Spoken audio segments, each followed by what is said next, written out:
بسم اللہ الرحمن الرحیم۔ تاریخ اسلام میں بہت کم ایسے فاتح اور حکمران گزرے ہیں جن کو مسلمانوں کے ساتھ ساتھ غیر مسلم بھی عزت کی نگاہوں سے دیکھتے ہیں۔ ایسے ہی حکمرانوں میں صلاح الدین ایوبی رحمۃ اللہ علیہ ایک ایسا نام ہے جن کی بہادری، رحم دلی اور دانش مندی کی مثال دشمنان اسلام بھی دیا کرتا ہے۔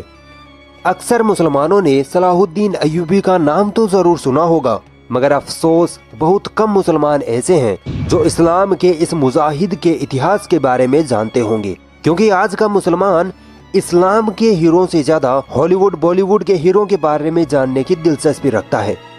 تو دوستو، اگر آپ چاہتے ہو کہ صلاح الدین ایوبی جیسے مسلم حکمراں کا اتہاس آپ کو معلوم ہو تو اس ویڈیو کو آخر تک ضرور دیکھنا۔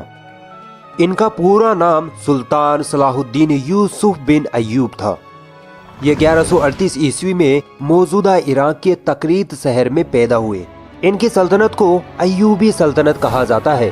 ان کی موجودگی میں مسلمانوں نے مصر، شام یعنی سیریا، یمن، عراق، حجاز وغیرہ ملکوں کو فتح کیا۔ اسلام میں سلطان صلاح الدین ایوبی کا اتنا اونچا مقام اس لیے ہے کیونکہ یہ وہی بہادر مجاہد تھے جنہوں نے ظالم عیسائیوں سے مسلمانوں کے بیت المقدس کو فتح کیا تھا، اسی لیے انہیں فاتح بیت المقدس بھی کہا جاتا ہے۔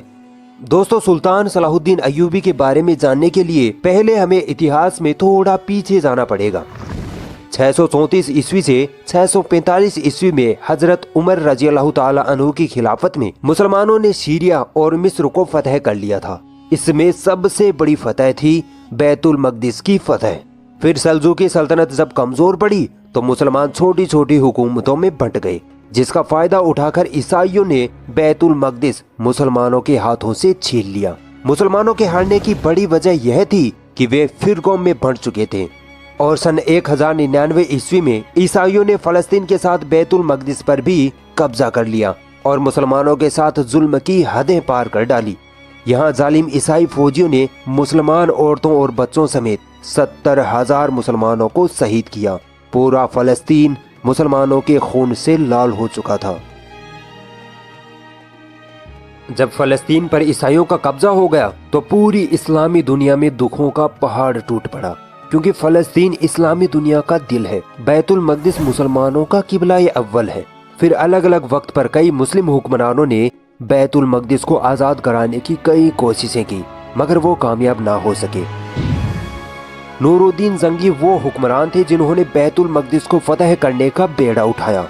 انہوں نے ایک منبر بھی بنوایا۔ ان کی خواہش تھی کہ بیت المقدس کے فتح کے بعد مسجد اقصی میں اپنے ہاتھ سے یہ منبر لگاؤں، مگر اللہ کو یہ منظور نہ تھا۔ فتح بیت المقدس سے پہلے ہی ان کا دیہانت ہو گیا۔ صلاح الدین ایوبی نور الدین زنگی کی فوج میں ایک فوجی تھے۔ مصر کو جس فوج نے فتح کیا تھا اس میں صلاح الدین ایوبی موجود تھے، اور اس فوج کی کمان شیر کوہ کے ہاتھ میں تھی، جو کہ صلاح الدین ایوبی کے چاچا تھے۔ مصر فتح ہونے کے بعد 1164 عیسوی میں سلطان صلاح الدین ایوبی کو ان کی بہادری اور تیز ذہنیت کو دیکھتے ہوئے مصر کا گورنر بنا دیا گیا۔ انہوں نے اپنی بہادری اور جنگی صلاحیتوں کے بلبوتے پر اسی وقت یمن کو بھی فتح کر لیا تھا۔ نور الدین زنگی کا جب انتقال ہوا تو ان کا کوئی لائق اترادھیکاری نہ تھا، اس لیے انہوں نے اپنی پوری سلطنت پر صلاح الدین ایوبی کو قابض کر دیا، اور اس وقت صلاح الدین ایوبی کی عمر محض 21-22 سال ہی تھی۔ اس عمر سے آپ اندازہ لگا سکتے ہیں کہ صلاح الدین ایوبی کس قدر بہادر اور بہترین حکمرانی کے مالک تھے۔ سلطان صلاح الدین ایوبی نے بیت المقدس کو فتح کرنے کو اپنی زندگی کا مقصد بنا لیا تھا۔ ان کے دل و دماغ میں اسلام کا جذبہ بھرا پڑا تھا۔ اسلام کے لیے کچھ کر گزرنے کا انہوں نے ٹھان لیا تھا، اور پھر اللہ تعالیٰ نے مصر کے حکمران کے طور پر ان کو پاور بھی دے دی۔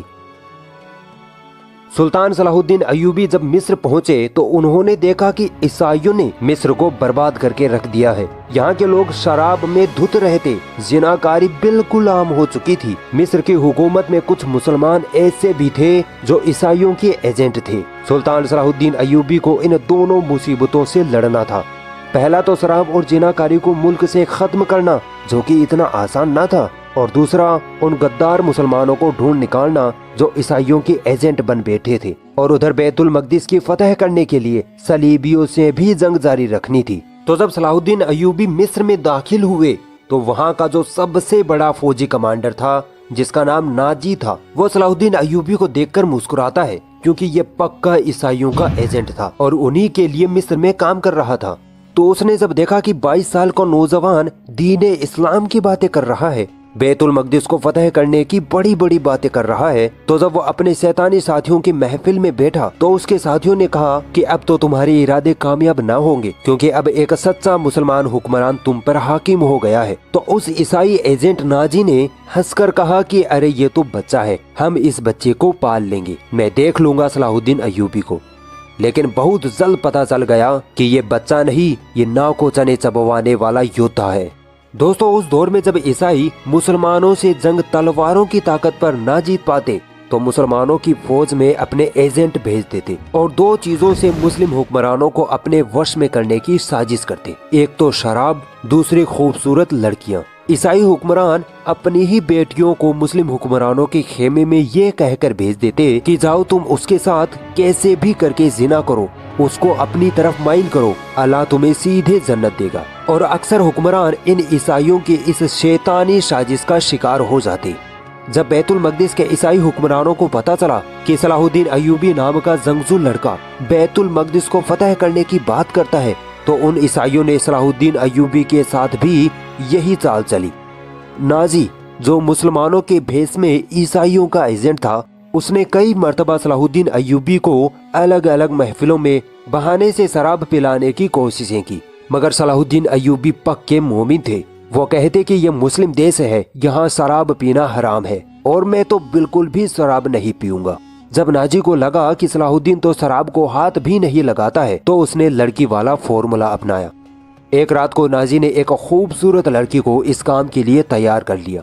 फिर सलाहुद्दीन अय्यूबी के पास आकर बोला कि सुल्तान, एक लड़की परेशान है, बहुत दूर से आई है, आपसे बड़ी उम्मीदें लगाई हुई है, वो आपसे मिलना चाहती है। सुल्तान सलाहुद्दीन अय्यूबी ने कहा कि ठीक है, बुला लो। नाजी ने कहा नहीं नहीं सुल्तान, वो आपसे अकेले में ही अपनी परेशानी बताने की जिद कर रही है। तब सुल्तान सलाहुद्दीन अय्यूबी मुस्कुराए, क्योंकि उनको अंदाजा हो गया था कि ये बदबख्त मुझे किस साजिश में फंसाना चाहता है।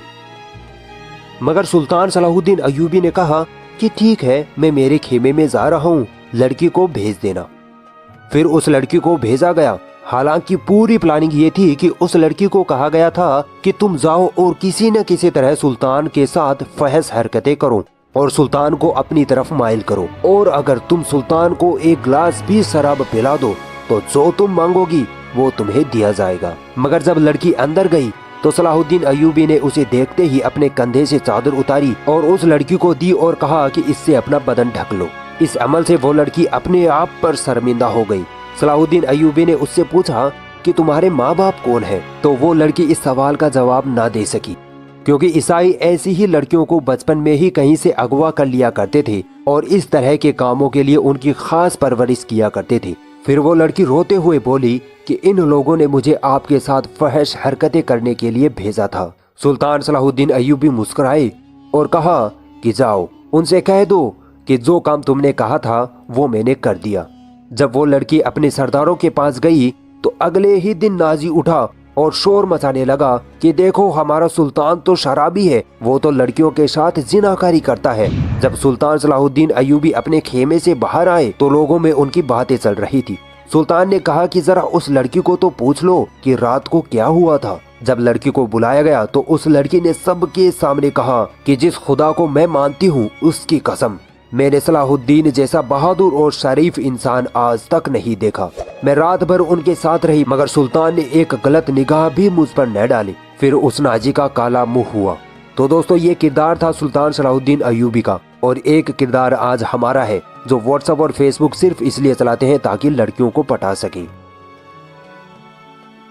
जब ईसाइयों की शराब और लड़की वाली साजिश काम न आई तो इन्होंने सुल्तान को कत्ल करने की तीसरी साजिश रचनी शुरू कर दी। इन लोगों ने हसन बिन सब्बाह से मदद मांगी, जो दुनिया का बदतरीन इंसान था। कहता तो अपने आप को मुसलमान था, मगर असल में बातिनी था। इसने अपने लोगों की एक ऐसी फौज बना रखी थी जो बड़े बड़े लोगों को किसी भी हालत में मारने की ताकत रखती थी, और आज हम इस फौज को असैसियंस के नाम से जानते हैं। अलग अलग वक्त पर 3 बार असैसियंस ने सुल्तान सलाहुद्दीन पर हमला किया, मगर वो हर बार इन लोगों को मार गिराते।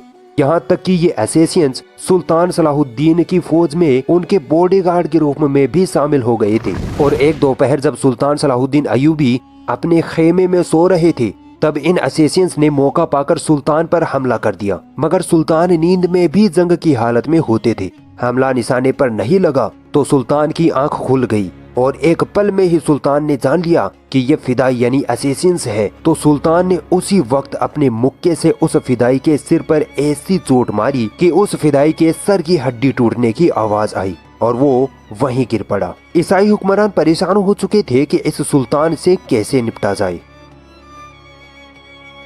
जब सुल्तान सलाहुद्दीन अय्यूबी ने मिस्र में अपनी हुकूमत मजबूत कर ली तो उन्होंने बैतुल मकदिस की तरफ चढ़ाई करने का इरादा किया। इनमें जिहाद का जोश कूट कूट कर भरा हुआ था। इनकी जिंदगी का सिर्फ एक ही मकसद था, वो था बैतुल मकदिस की फतह। हित्तीन के मैदान में मुसलमानों की ईसाइयों से भीषण जंग हुई। सुल्तान सलाहुद्दीन अय्यूबी की फौज ईसाइयों का सफाया करते हुए बैतुल मकदिस की ओर बढ़ रही थी। ईसाइयों के फौजी मारे जा रहे थे, यहाँ तक कि खुद सुल्तान सलाहुद्दीन अय्यूबी दुश्मनों के बीच जाकर दुश्मनों के सर कलम कर रहे थे। हजारों ईसाइयों को जंग में कत्ल कर दिया गया और कई हजारों को गिरफ्तार कर लिया गया। सुल्तान सलाहुद्दीन ने आगे बढ़कर बैतुल मकदिस पर इस्लाम का झंडा गाड़ दिया और पूरे फलस्तीन से मसीही हुकूमत का खात्मा हो गया। मस्जिद अक्सा में दाखिल होकर सुल्तान सलाहुद्दीन ने वो मिंबर जिसे नूरुद्दीन जंगी ने बनवाया था अपने हाथों से मस्जिद में रखा और इस तरह नूरुद्दीन जंगी की ख्वाहिश सुल्तान सलाहुद्दीन अय्यूबी के हाथों पूरी हुई। सुल्तान सलाहुद्दीन अय्यूबी ने बैतुल मकदिस को फतह करने के बाद वैसा कोई अत्याचार नहीं किया जैसा इस शहर पर कब्जा करते वक्त यूरोप की मसीही फौजों ने मुसलमानों पर किया था। सुल्तान सलाहुद्दीन ने फिदिया लेकर ईसाइयों को शहर में रहने दिया तथा जो ईसाई गरीब थे जो फिदिया नहीं दे सकते थे उनके फिदिया की रकम खुद सुल्तान सलाहुद्दीन अय्यूबी और उनके भाई मलिकुल आदिल ने चुकाई।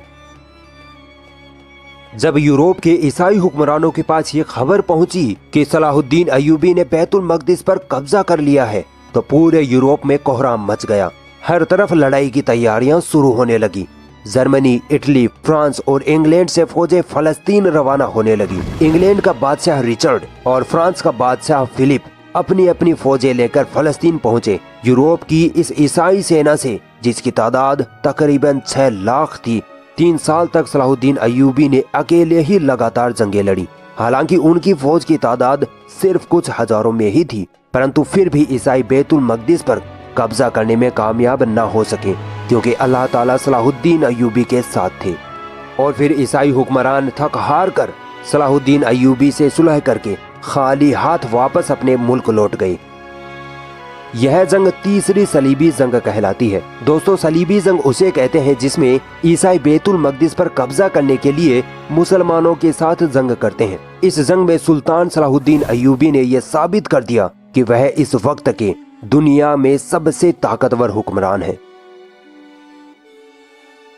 दोस्तों, सुल्तान सलाहुद्दीन अय्यूबी एक बहादुर, बुद्धिमान और निडर सिपाही सालार तो थे ही, इसके साथ ही वे बहुत बड़े दरियादिल इंसान भी थे। उनकी दरियादिली का अंदाजा इस बात से लगाया जा सकता है कि जब सुल्तान ने बैतुल मकदिस को फतह किया तो फलस्तीन की ईसाई आवाम को किसी तरह का कोई नुकसान न पहुंचाया, न ही वहां कोई खून खराबा हुआ, बल्कि सुल्तान तो ईसाइयों से इतनी रहमदिली से पेश आए कि आज भी ईसाई सुल्तान सलाहुद्दीन की इज्जत करते हैं। सुल्तान सलाहुद्दीन ने जब बैतुल मकदिस फतह किया तो मसीहियों से समझौता हुआ और सुल्तान ने मसीहियों को बैतुल मकदिस की जियारत की इजाजत दे दी। जब यूरोप के ईसाइयों को पता लगा कि वे बैतुल मकदिस की जियारत कर सकते हैं तो ईसाई इतनी तादाद में फलस्तीन आने लगे कि शाह रिचर्ड को उनकी व्यवस्था करना मुश्किल होने लगा। उसने सुल्तान से कहा कि चंद लोगों को ही बैतुल मकदिस की जियारत करने की इजाजत दी जाए। इस पर सुल्तान ने कहा कि ज़ायरीन लंबा सफर करके मुश्किल से यहाँ पहुँचते हैं, उनको बैतुल मकदिस की जियारत करने से रोकना सही नहीं है। सुल्तान ने न केवल उन ईसाई ज़ायरीन को हर तरह की आज़ादी दी बल्कि अपनी ओर से लाखों ईसाई ज़ायरीन के लिए मेहमान खाने, सुविधाएं और आराम की व्यवस्थाएं की और खुद उनके साथ बैठकर बातें करते और उनसे अपनी मोहब्बत जाहिर करते। ये थे एक मुस्लिम हुक्मरान जिन्होंने ऐशो आराम और ताकत के जोर पर नहीं बल्कि प्यार और मोहब्बत के जोर पर लोगों के दिलों पर राज किया। और दूसरी तरफ वे ईसाई हुक्मरान जिन्होंने मार काट और खून खराबे के अलावा इस दुनिया को कुछ ना दिया। صلاح الدین ایوبی سے اللہ کو جو کام لینا تھا وہ پورا ہو چکا تھا۔ سلطان صلاح الدین نے اپنا مقصد پورا کیا اور تاریخ میں ایک عظیم الشان حکمران بن کر 1193 عیسوی میں اس دنیا کو الوداع کہہ دیا۔ اگر یہ ویڈیو آپ کو پسند آئی تو اس ویڈیو کو لائک ضرور کریں، اور بھی ایسی انٹرسٹنگ ویڈیوز دیکھنے کے لیے ہمارا چینل سبسکرائب ضرور کریں اور اس گھنٹی کو بھی دبائیں تاکہ جب بھی ہم کوئی نئی ویڈیو ڈالیں تو اس کا نوٹیفیکیشن آپ تک سب سے پہلے پہنچ جائے۔